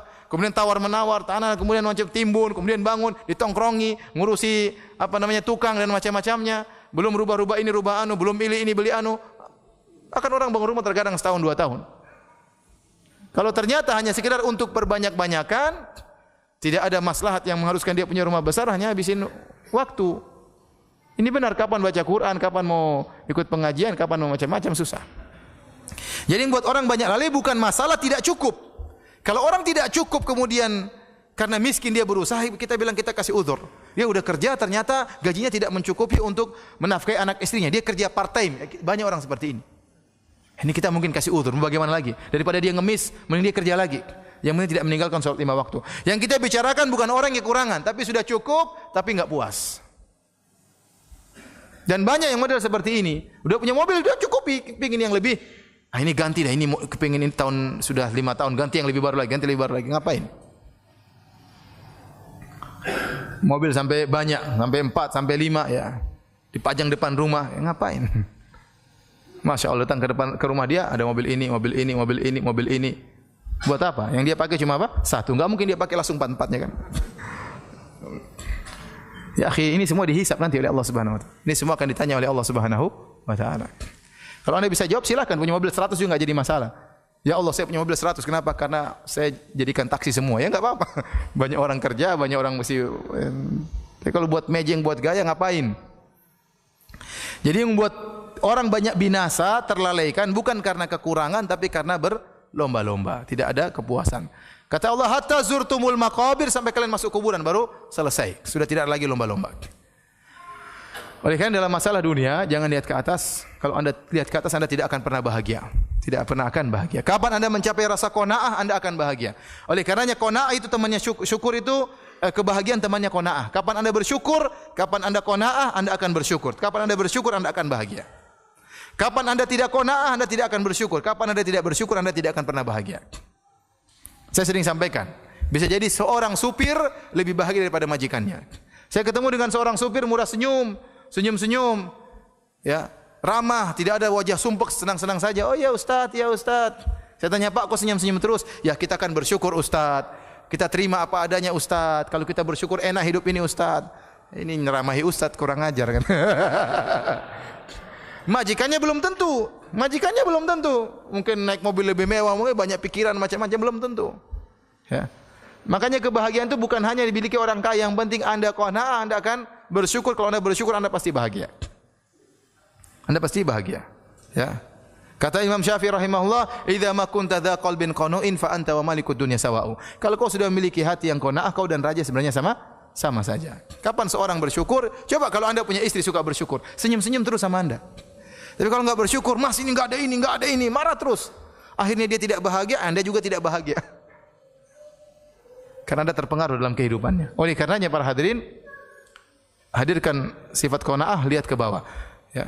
Jangan pernah lihat ke atas. Kalau masalah akhirat baru lihat ke atas. Jangan pernah qanaah, ya. Saya ulangi, kalau masalah akhirat lihat ke atas. Karena Allah suruh berlomba-lomba, fastabiqul khairat, berlomba-lomba dalam kebaikan. Wa fi dzalika falyatanafasul mutanafisun, urusan surga maka bersainglah kata Allah Subhanahu wa taala. Wasari'u, cepatlah. Urusan masalah akhirat berlomba-lomba. Jangan qanaah. Ya. Antum kok cuma salat di rumah, tidak salat di masjid. Oh alhamdulillah, masih banyak orang tidak salat. Saya salat di rumah, alhamdulillah. Qanaah. Antum kok cuma salat seminggu sekali. Oh alhamdulillah, masih banyak orang salat setahun sekali. Masih mending saya, ya mending, nerakanya masih lebih mending daripada nerakanya dia bilang. Jadi ya, kalau urusan akhirat suruh lihat ke atas. Ihdinas siratal mustaqim, siratal ladzina an'amta 'alaihim. Ya Allah, tunjukkan aku jalan yang lurus. Jalannya orang orang-orang yang kau beri nikmat kepada mereka, jalannya para nabi, wan nabiyyin, syuhada, was-siddiqin, jalannya para nabi. Kita disuruh lihat ke atas masalah akhirat. Jadi jangan terbalik, sebagian orang masalah akhirat qanaah, masalah dunia tidak puas. Seharusnya masalah dunia qanaah, masalah akhirat jangan pernah apa? Jangan puas. Tapi ini di antara cara untuk bersyukur. Ya ikhwan, ya. Kalau Anda qanaah, Anda bahagia, benar. Sebenarnya kalau Anda pikir ya, apa bedanya Anda sama orang kaya? Anda lihat orang rumahnya gede, rumahnya mungkin harganya 50 miliar, ya. Kita sudah masuk rumah-rumah seperti itu ya. Mungkin harganya mungkin puluhan miliar, ya. Bedanya Anda sama dia apa bedanya? Dia makan, Anda juga apa? Makan. Dia tidur, Anda juga tidur kan? Ya. Iya. Dia naik mobil, Anda juga naik mobil. Entah dia punya mobil sendiri, entah Anda naik Grab atau naik bayar, tapi sama-sama naik mobil. Anda mencret, apakah dia enggak pernah mencret? Apa orang kaya enggak pernah mencret? Ya, orang kaya juga mencret, juga sakit perut sama seperti ente. Bedanya apa ya? Bedanya rumahnya besar, rumahnya kita kecil. Rumahnya dia kita kontrakan ya. Memang ada bedanya, tapi tidak terlalu jauh ya. Antum enggak terima ya? Maksud saya, sudahlah nikmati yang ada. Ya. Dia makan, kita juga makan, apa? Ya, kita ngaji, dia belum tentu ngaji, banyak urusan dia. Pegawainya banyak sekali, dia belum tentu ngaji. Ya. Dia belum tentu baca Quran. Belum tentu. Ya. Ya bolehlah kita cari perbaikan kehidupan, boleh, tapi ya, jangan apa namanya. Makanya sebagian ulama mengatakan kalau seorang memandang orang kaya dengan pandangan yang adil, yang munsif, dia pasti memuji Allah Subhanahu wa taala. Ya ikhwan, orang kaya itu punya kelaziman konsekuensi juga yang banyak yang dia pikirkan. Dia pikirkan perusahaan dia pikirkan saingan perusahaan. Dia mengikuti perkembangan berita tentang ekonomi. Kalau sudah waktu gajian kepada anak buah, dia pusing. Ente tidak pusing, ente terima gaji dari dia. Yang pusing juga dia, gimana apa namanya anak buah saya, pegawai saya harus digaji. Macam-macam dia pikirkan. Belum dia pikirkan uangnya simpan di mana. Pikirkan lagi ternyata teman bisnisnya bisa jadi berkhianat. Banyak yang dia pikirkan. Ente habis setelah pengajian tidur selesai. Tidak terlalu banyak dipikirkan. Maksud saya kalau ente lihat dari sisi ini, ente dapat bahagia, dapat kebahagiaan. Ya. Betapa banyak orang kaya tidak bisa tidur. Sebelum tidur mikir pusing banyak. Ente tidur, istri sudah tidur selesai. Bangun-bangun sudah pagi, alhamdulillah. Kerja lagi, ya. Alhamdulillah. Ya. Betapa banyak orang yang hidupnya santai tapi tidak bisa tidur. Ente yang kerja keras mungkin macul, mungkin apa, capek tidur meskipun di atas sawah. Nikmat atau tidak? Dia belum tentu bisa tidur. Oleh karenanya jika seorang mandang dengan pandangan yang adil, ya, saya tidak suruh antum menjadi orang miskin ya, enggak ya. Maksud saya, terimalah, bersyukurlah dengan apa yang Allah berikan, yakinlah apa yang Allah takdirkan itu yang terbaik bagi antum. Taib. Kemudian di antaranya menghitung-hitung nikmat Allah Subhanahu wa taala. Ya, kita ingat-ingat nikmat Allah. Wa in ta'uddu nikmatallahi la tuhsuha. Kalau kalian menghitung nikmat Allah, kalian tidak akan mampu. Tapi kita hitung-hitung yang semampu kita. Anda renungkan sekarang. Contoh kita ini. Kita ini diciptakan oleh Allah Subhanahu wa taala. Alhamdulillah kita diciptakan jadi manusia, bersyukur. Coba kalau anda jadi monyet, jadi kambing ya. Ya. Jadi monyet, tadi ada topeng monyet kan kasihan. Ya, kata sebagian teman, kita bersyukur bisa makan dari hasil makanan kita sendiri. Ada orang dari hasil monyet dia makan. Artinya kan enggak enak jadi hewan, ya. Coba antum diciptakan jadi kecoa kan enggak enak kan? Jadi manusia alhamdulillah nikmat. Sudah jadi manusia alhamdulillah ternyata anda orang Islam. Nikmat. Betapa banyak orang dilahirkan bukan orang Islam. Anda diberi hidayah oleh Allah Subhanahu wa taala. Betapa banyak orang lebih cerdas daripada Anda tidak dapat hidayah. Karena masalah hidayah bukan tidak berbanding lurus dengan masalah kecerdasan. Betapa banyak orang cerdas, orang-orang Jepang lebih hebat dari kita, IQ-nya lebih tinggi, tapi nyembah matahari. Dalam masalah akidah otaknya enggak ada. Iya, dia pintar dalam masalah robot, dalam masalah ini, dalam masalah teknologi, masalah akidah enggak punya hidayah, nyembah matahari. Banyak orang-orang di India cerdas, ya, canggih dalam masalah IT dan macam-macamnya, nyembah sapi. Sapi dimuliakan. Sementara kita di sini kita dipotong sapi tersebut, di sana dimuliakan. Ya. Kemana otaknya? Kita bilang hidayah dari Allah Subhanahu wa taala. Karena hidayah bukan masalah kecerdasan. Banyak orang mungkin detailnya bagus, detailnya ini, tapi jadi pengikut nabi palsu. Antum kira pengikut misalnya yang ngaku sebagai nabi palsu itu orang-orang bodoh? Tidak, mereka orang cerdas. Mungkin orang-orang kaya, mungkin direktur-direktur, tapi goblok dalam masalah agama. Allah tidak beri hidayah. Ya. Di mana seorang kemudian menyembah batu, menyembah patung, ya. Saya ingat selalu cerita teman saya, ada seorang polisi di Madinah ya. Suatu saat dia pergi ke Sri Lanka. Pergi ke Sri Lanka dengan dia suka berdakwah ya. Dia suka berdakwah dan dia polisi. Dia dulunya adalah kepala polisi di Masjid Nabawi. Dia pergi ke Sri Lanka, kemudian dia sengaja ingin pergi ke tempat peribadatan. Ada orang nyembah-nyembah patung di sana. Kemudian dia pergi bawa penerjemah karena dia enggak bisa bahasa Sri Lanka. Dia pakai baju Arab, pakai jubah, pakai sorban, pakai sepatu, masuklah pakai sendal, masuklah ke kuil tersebut. Begitu dia masuk disuruh lepas sendal. Dia lepas.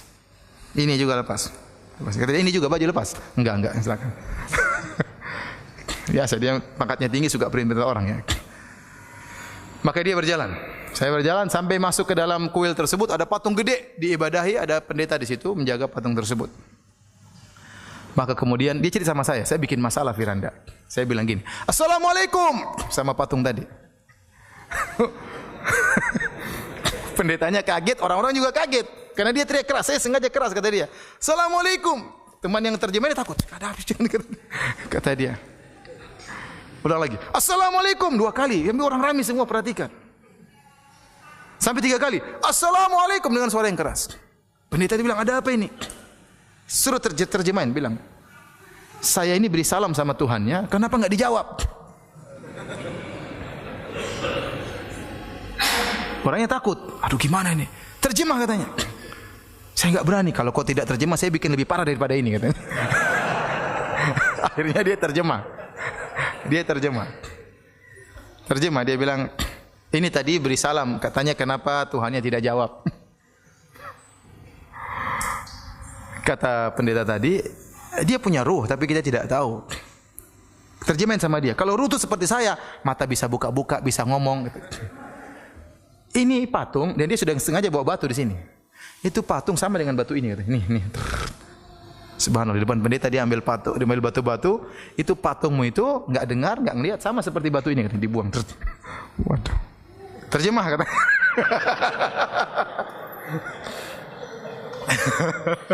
Kata dia, "Syekh, jangan Syekh, kita bisa dibunuh orang." Kata Syekh tersebut, "Saya ingin kau mati syahid di sini." Nanti hati-hati bawa Syekh, jangan sembarangan. Akhirnya, "Ayo Syekh, kita pergi. Kata Syekh, waktu kita pergi, saya lihat pendeta tadi lihat ke atas terus, lihat ke patung kayaknya kena syubhat itu pendeta ya. Karena ikhwan, masalah hidayah benar, itu nikmat. Ente lahir dalam kondisi Islam itu nikmat hidayah. Banyak orang tidak ada hidayah. Mensucikan ikan, mensucikan hewan ya macam-macam ya. Kalau sudah masalah akidah itu murni hidayah dari Allah Subhanahu wa taala. Kemudian lihatlah kata Allah Subhanahu wa taala, "Afala yang wa fi anfusikum afala tubsirun." Lihatlah kepada diri kalian, tidakkah kalian lihat bagaimana diri kalian? Allah ciptakan tubuh kita dengan luar biasa hebatnya ya. Dan dalam tubuh kita ini berbagai macam sistem peredaran tubuh, sistem pernapasan, sistem ginjal dan macam-macam. Ini luar biasa. Ini semua dari Allah Subhanahu wa taala. Allah ciptakan jantung Anda pun baik di bawah tulang-tulang ya. Allah jadikan wajah Anda tampan ya. Untuk bayangkan kalau Anda lahir kemudian hidung Anda lubangnya di atas, kan susah kasihan. Kalau hujan setengah mati ya. Kalau Anda lahir kemudian jantung di luar kan juga susah, kasihan. Kalau ada orang jengkel sama Anda tinggal dicopot di depan kan susah. Ini nikmat kita diberikan tubuh yang sehat ya. Belum lagi tentang kenikmatan Allah berikan matahari, hujan ya. Allah menyebutkan matahari bagaimana beredar pada porosnya, seandainya dia mundur sedikit saja kita akan kedinginan, bisa mati kedinginan. Kalau matahari maju sedikit saja dari porosnya kita akan kepanasan. Allah jaga peredarannya. Hujan, Allah kirimkan hujan.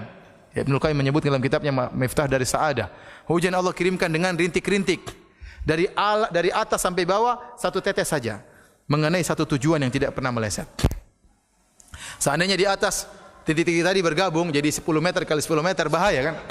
Kemudian jatuh di langit, bahaya, nanti bisa mati kena hujan. Tapi satu titik, kita lihat kalau di mobil kan kelihatan, kelihatan. Satu titik kena satu posisi. Nikmat yang ngatur gitu siapa? Allah Subhanahu wa taala. Ya. Lau nasha'u ya La ja'alnahu ujajan. Kata Allah, kalau kami berkehendak, kami jadikan hujan tersebut hujan yang asin. Afala tashkurun? Kenapa kalian tidak bersyukur? Allah jadikan air hujan air yang tawar. Coba kalau turun air asin, apa manfaatnya? Manfaat bagi kita tidak ada, manfaat bagi tumbuhan juga tidak ada. Jadi ini di antara hal yang buat kita bersyukur kepada Allah Subhanahu wa taala, kita mengingat nikmat-nikmat yang Allah berikan kepada kita. Kemudian di antara hal yang bantu kita untuk bisa bersyukur kepada Allah, kita harus yakin bahwasanya setiap kenikmatan yang kita dapatkan akan dimintai pertanggungjawaban oleh Allah. Tsumma latus'alunna yauma idzin 'anil na'im. Kemudian kalian akan benar-benar ditanya oleh Allah tentang nikmat yang kalian rasakan. Semua nikmat akan dimintai pertanggungjawaban. Ya. Inna sam'a wal basara wal fuada kullu ulaika kana anhu mas'ula.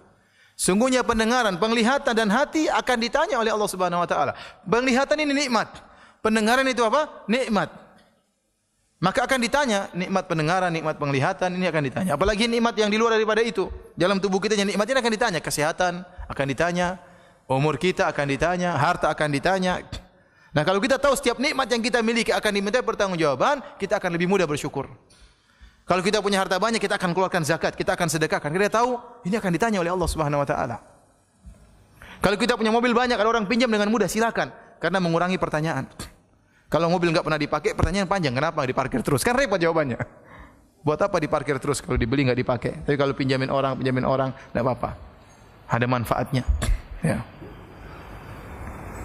Ada orang telepon saya, Ustaz, teman baik, ya, juga rajin bersedekah. Ustaz, saya punya mobil baru, Ustaz. Mobil Lexus kalau enggak salah. Ustaz mau pakai silakan Ustaz. Untuk orang-orang yang pertanyaan, saya enggak mau pakai. Ngapain naik Lexus? Kalau nabrak saya yang ditanya nanti. Saya juga, artinya ya dia boleh saja kalau duit banyak, boleh saja punya mobil yang bagus, dia nyaman ya. Tapi dia juga berpikir bahwasanya saya akan ditanya oleh Allah. Apakah mobil ini perlu dipakai? Haruskah mahal sekian ini? Seorang kalau bisa jawab pertanyaan silakan. Beli apa saja silakan, yang penting bisa jawab pertanyaan. Kalau enggak bisa jawab pertanyaan jangan coba-coba. Anda gonta-ganti HP enggak jadi masalah. Saya termasuk orang yang suka update HP. Tapi saya siap menjawab pertanyaan dari Allah Subhanahu wa taala ya. Karena ada keperluan dengan HP tersebut ya. Anda yang sering update mobil silakan, kalau sering ganti mobil kalau bisa jawab pertanyaan silakan. Kalau enggak bisa jangan coba-coba.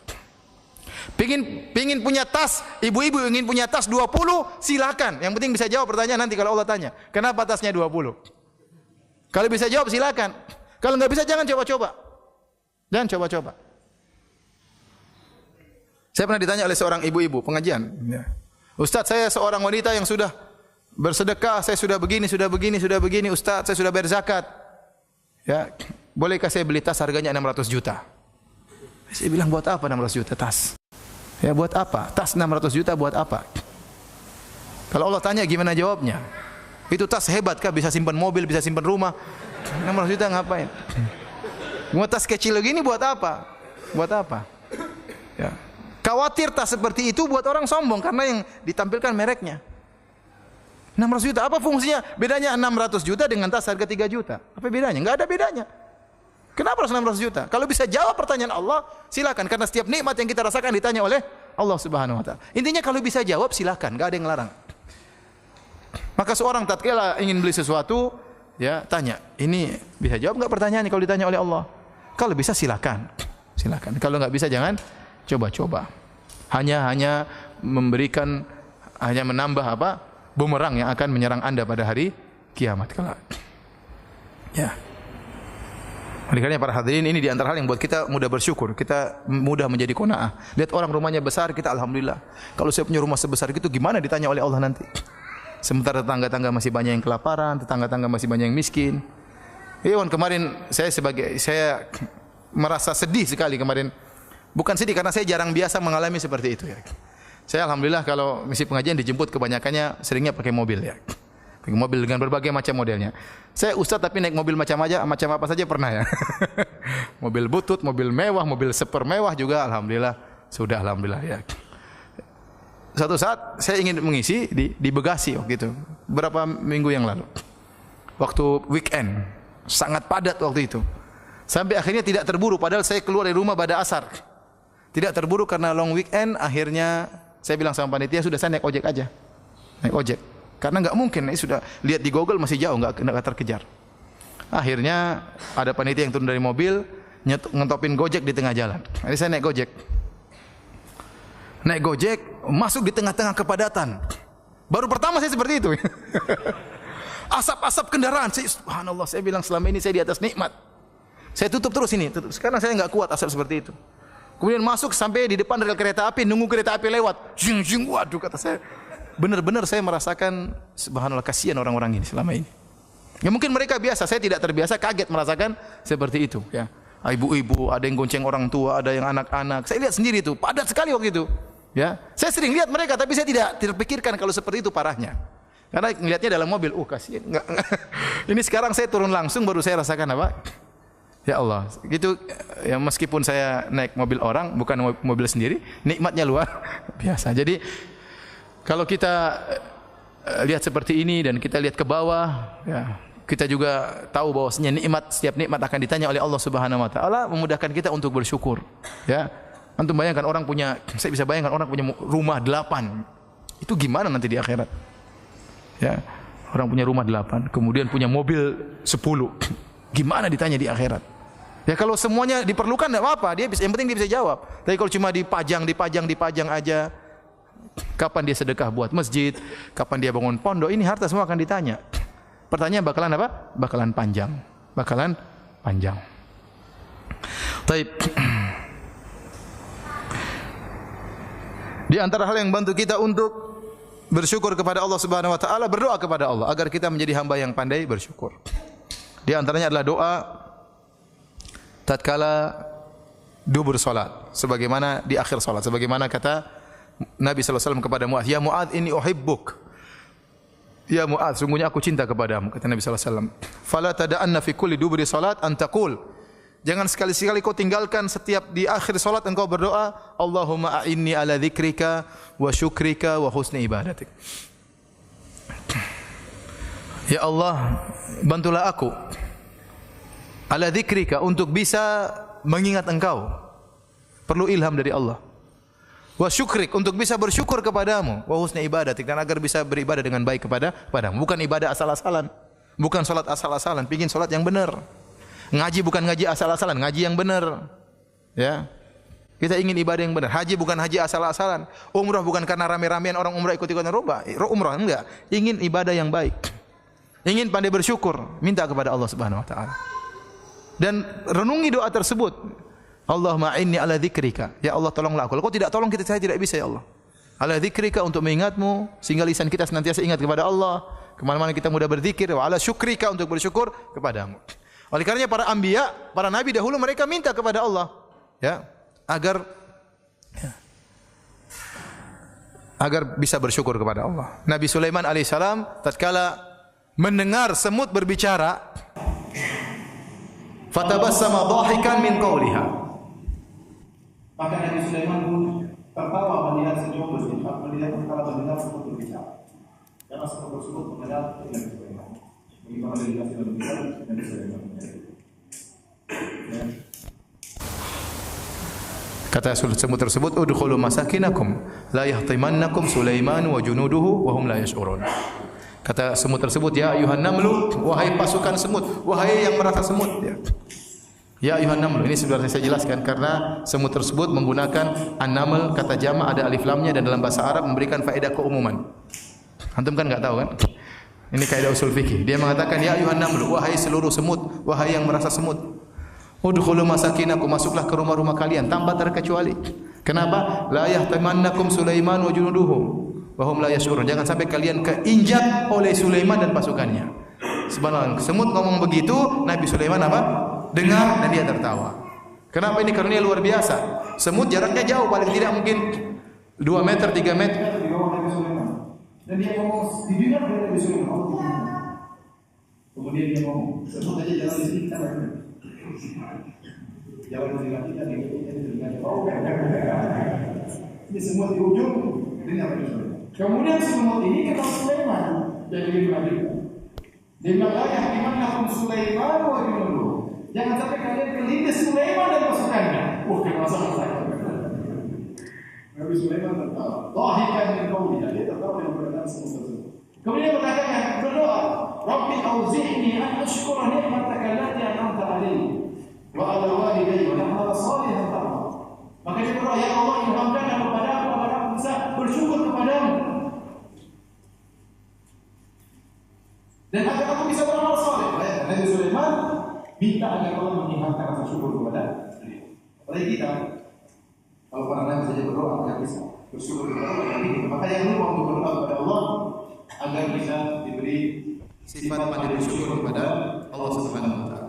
Hadirin Allah Subhanahu wa taala, terakhir kita bahas tentang hal-hal yang bertentangan dengan syukur, hal-hal yang menunjukkan kita tidak bersyukur. Di antara hal-hal yang menunjukkan kita tidak bersyukur, yang pertama penyakit ujub. Penyakit ujub adalah ya bangga dengan diri sendiri, lupa dengan al-mun'im al-haqiqi, siapa pemberi nikmat yang sungguhnya. Ya. Sehingga dia merasa keberhasilan karena dirinya. Sebagaimana perkataan Fir'aun, sebagaimana perkataan Qarun, tatkala dia memiliki harta yang banyak, dia mengatakan innama utituhu ala ilmin indi. Sungguhnya saya dapat rezeki yang banyak ini, saya dapat harta yang banyak ini ala ilmin indi, karena saya punya ilmu tentang masalah mencari harta. Jadi ini hati-hati. Ya. Makanya orang sebagian ulama mengatakan orang ujub itu orang yang berbuat syirik kepada Allah karena dia merasa dia ikut serta bersama Allah dalam keberhasilannya. Padahal keberhasilan dia semurni dari siapa? Dari Allah. Ya, betapa banyak orang yang berusaha tidak berhasil. Terkadang terungkap dari sebagian orang, karena saya banyak pengalaman akhirnya saya berhasil. Ya, karena saya banyak pengalaman. Karena saya cerdas makanya saya berhasil. Kita bilang tidak demikian. Kecerdasan tidak berbanding lurus dengan kekayaan. Betapa banyak orang yang cerdas, betapa banyak orang sampai kepalanya botak karena saking cerdasnya. Profesor-profesor duit enggak punya. Neliti sana neliti sini, tanya tentang macam-macam masalah kimia, masalah matematika canggih, ya, tapi duit enggak ada. Maka kecerdasan tidak berbanding dengan apa? Kekayaan. Ada orang tidak kaya, tidak cerdas, biasa-biasa saja, jualan bebek goreng kaya raya. Tidak perlu ilmu yang canggih-canggih, ya. Mungkin SD juga tidak lulus, ya, tapi luar biasa Allah beli kekayaan. Betapa banyak orang menang teori, dan ini saya pernah diceritakan sama seorang teman pengusaha restoran. Dia bilang, Ustaz, ada orang mengolah perusahaan restoran orang lain berhasil. Dia ngolah restoran orang lain berhasil. Kemudian dia ingin buka perusahaan sendiri. Maka dia teliti dengan berbagai macam keahliannya, posisi tempat yang bagus, kebersihannya harus seperti ini, syarat-syarat seperti ini, dia buka rugi. Kenapa? Rezeki dari Allah. Ternyata belum tentu restoran sangat canggih, sangat bersih orang mau datang, belum tentu. Terkadang restoran agak kotor-kotor dikit orang mau datang. Begitu sudah semakin canggih, aduh kayaknya mahal, orang mundur dari jauh. Ya, ada restoran di pinggir jalan, pindah tempat saja kadang enggak laku. Ya, karena memang rezeki dari Allah. Maka jangan seorang merasa berhasil karena kecerdasannya, karena keahlian dia, karena banyak pengalaman. Ya akhi, banyak orang pengalamannya banyak, tetap aja miskin. Kenapa pengalamannya jadi pegawai terus, enggak pernah jadi pengalaman punya jadi bos? Ya, miskin terus. Jadi rezeki dari Allah. Jangan kita bilang seperti kata Qarun, innama utitu ala ilmin indi. Saya jadi kaya karena saya punya ilmu, enggak boleh. Antum berhasil jadi apapun, ingat semuanya dari Allah. Ya, semuanya dari Allah Subhanahu wa taala. Makanya ujub itu sebagian mengatakan syirik. Kenapa? Karena dia merasa ikut serta bersama Allah dalam keberhasilannya. Padahal keberhasilan tersebut murni dari Allah Subhanahu wa taala. Kemudian juga di antara bentuk tidak bersyukur kepada Allah, menisbahkan kenikmatan kepada sebab, bukan kepada Allah Subhanahu wa taala. Seperti firman Allah, ya'rifuna nikmatallahi tsumma yunkirunaha. Kata Allah, mereka mengetahui nikmat Allah kemudian mereka mengingkarinya. Kalau antum baca tafsir ayat ini, tafsir sebagian sahabat, itu seorang yang mengatakan misalnya, ya, gara-gara nahkodah yang pintar membawa kapal laut akhirnya kita selamat. Ya, justru di saat-saat genting seperti ini kita harus tahu hanya Allah yang menyelamatkan. Terkadang dalam kondisi genting ini justru kita lupa kepada Allah. Seperti orang-orang yang berlabuh di lautan, tahu-tahu ombak besar, ternyata nahkodanya canggih, muter sana muter sini akhirnya selamat. Dia bilang gara-gara nahkoda itu yang pintar maka kita selamat. Padahal yang menyelamatkan siapa? Allah. Nahkoda tersebut juga Allah yang bikin dia pintar, angin pun dari Allah Subhanahu wa taala, semuanya dari Allah Subhanahu wa taala. Seperti perkataan orang gara-gara anjing ada di rumah akhirnya pencuri tidak jadi masuk. Ini juga sama. Ini namanya bentuk tidak bersyukur kepada Allah. Justru di saat-saat genting seperti itu kita dituntut semakin bersyukur kepada Allah Subhanahu wa taala, bukan malah melupakan. Ya, gara-gara polisi akhirnya saya selamat. Tidak ada, semuanya dari Allah Subhanahu wa taala. Kita bilang karena Allah Subhanahu wa taala. Kemudian dengan izin Allah, dengan sebab orang ini maka saya pun selamat. Caranya begitu. Karena Allah Subhanahu wa taala, dengan izin Allah, Allah mengirimkan orang ini, nahkoda ini, maka kita pun selamat. Itu cara yang benar tatkala bersyukur kepada Allah. Oh, gara-gara itu dokternya canggih waktu ngoperasi istri saya selamat. Enggak ya, akhi. Ya, kasih selamat Allah Subhanahu wa taala. Kemudian di antara hal yang menunjukkan tidak bersyukur adalah tamak. Tamak ini bertentangan dengan syukur. Kalau orang syukur tidak tamak. Dia mencari harta bukan kalau dia mencari harta karena Allah, tidak apa-apa. Tapi kalau dia mencari harta karena tamak untuk dirinya, untuk menimbun kekayaannya, ya akhi, apa faedahnya akhi anda terlalu kaya? Kalau anda tidak salurkan kepada jalan-jalan sosial, percuma. Itu harta yang anda kumpulkan semakin menjadi bumerang menyerang anda pada hari kiamat kelak. Semakin banyak rumah anda, semakin banyak mobil anda, semakin banyak duit anda, semuanya akan menyerang anda pada hari kiamat, tidak menolong anda. Kapan harta tersebut menolong anda? Tatkala anda jalankan disumbangkan di jalan Allah, jadi amal soleh menemani anda di kuburan. Tapi kalau anda tidak jadikan amal soleh, akan anda tinggalkan dan akan menyerang anda pada hari kiamat kelak. Ya.